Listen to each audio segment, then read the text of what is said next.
इस बीच ब्रिटेन पर सर्दी का कहर टूट पड़ा है। वहां बर्फबारी और तेज हवाओं की वजह से लोगों का जीना मुश्किल हो चुका है। कुछ जगहों पर तो इतनी बर्फ गिरी कि पूरा शहर सफेद हो गया और चारों तरफ बर्फ ही बर्फ नजर आई। वहां से आए एक वीडियो में एक रिहायशी बस्ती बर्फ की चादर में लिपटी नजर आई। क्या घर, क्या सड़क और क्या कारें, सब पर कई इंच मोटी बर्फ की परत बिछ गई, जिससे लोगों का घरों से निकलना मुश्किल हो गया। हालांकि कुछ इलाकों में बर्फ हटाकर रास्ते खोल दिए गए, लेकिन परेशानियां फिर भी कम नहीं हुई। असल में वहाँ बर्फीले तूफान और तेज हवाओं की वजह से कड़ाके की ठंड पड़ रही है, जिसके चलते कई ट्रेनों को रद्द करना पड़ा और स्कूलों को बंद करने के आदेश दे दिए गए। इस दौरान ब्रिटेन की सबसे बड़ी समस्या वो बर्फीला तूफान है, जिसने पूरे देश को जैम कर दिया। तेज रफ्तार से चलती हवाएं और ओले लोगों की परेशानियों को कई गुना बढ़ा रहे हैं।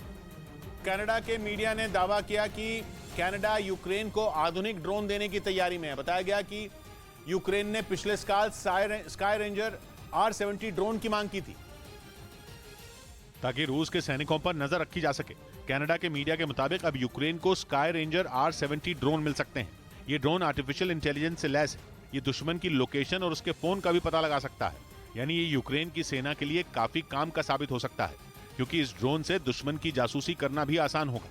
दावा है कि पिछले कुछ महीनों में रूसी सेना ने यूक्रेन पर ड्रोन से हमले तेज किए हैं। यही वजह है कि यूक्रेन लगातार अलग अलग देशों से ड्रोन की मदद मांग रहा है। खबर है कि इसीलिए अब कनाडा ने यूक्रेन को स्काई रेंजर R-70 ड्रोन देने का फैसला लिया। राजस्थान के भीलवाड़ा में पुलिस ने हनी ट्रैप के गिरोह से जुड़े 5 आरोपियों को गिरफ्तार कर लिया, जिसमें 3 महिलाएं भी शामिल हैं, जिन पर एक सरकारी शिक्षक को ब्लैकमेल कर उससे 1 लाख से ज्यादा की रकम वसूलने का आरोप है। बताया गया कि ये गिरोह प्रॉपर्टी डीलर और सरकारी कर्मचारियों को अपना शिकार बनाता था। अपने जाल में फंसाकर उनसे अनलीगल तरीके से पैसों की डिमांड करते हैं।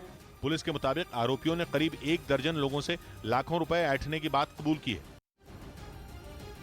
इधर इटली की सरकार ने उनके देश में घुसने की कोशिश करने वाले 100 से ज्यादा लोगों को पकड़ लिया। वो सब नाव की मदद से समंदर के रास्ते इटली में घुसने की कोशिश में थे, लेकिन इससे पहले कि वो कामयाब हो पाते, इटली की कोस्ट गार्ड की एक टीम की नजर उन पर पड़ गई, जिसके बाद वहां मौजूद 105 लोगों को एक रबर की नाव की मदद से पहले तो किनारे तक लाया गया और फिर उन्हें ठहरने की जगह दी गई। बताया गया कि ये लोग समंदर के रास्ते चोरी छिपे इटली में घुसने की फिराक में थे, जिनमें 24 नाबालिग, करीब 20 महिलाएं और 60 से ज्यादा पुरुष मौजूद थे। हालांकि इटली की सरकार ने न सिर्फ इन्हें छोटे जहाज की मदद से किनारे तक पहुंचाया, बल्कि वहां इन्हें खाना और दवाइयां भी मुहैया करवाई। जानकारी के मुताबिक पिछले 3 दिनों में ही इस तरह से इटली में करीब 3000 से ज्यादा शरणार्थियों ने एंट्री ली है, जिसने वहां की सरकार की चिंता बढ़ा दी है। पूरी तरह आर्थिक संकट में फंसे मिस्र ने अब नागरिकता बेचकर अपनी परेशानी दूर करने का प्लान बना लिया।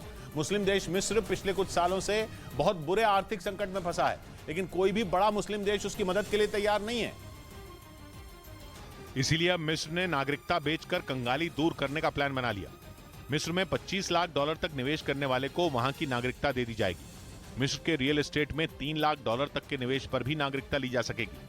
किसी भी दूसरे प्रोजेक्ट में $3.5 लाख का निवेश करने वाले को भी नागरिकता मिल जाएगी। मतलब ये कि मिस्र की नागरिकता पाने के लिए लोगों को वहां की अर्थव्यवस्था में निवेश करना होगा। पिछले कई साल से मिस्र अपनी संपत्तियां बेचकर हालात संभालने की कोशिश में लगा है, लेकिन हालात जस के तस हैं, बल्कि अब तो महंगाई की वजह से वहां के लोगों का जीना मुश्किल हो गया है।